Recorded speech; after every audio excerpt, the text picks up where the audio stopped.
विश्वास हजुरको त्यागमा बाँचेको छ।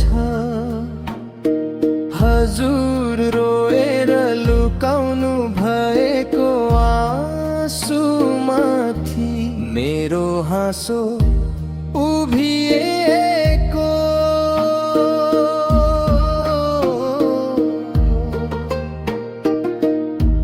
दुधको ऋण त तिर्न सक्दिन आमा,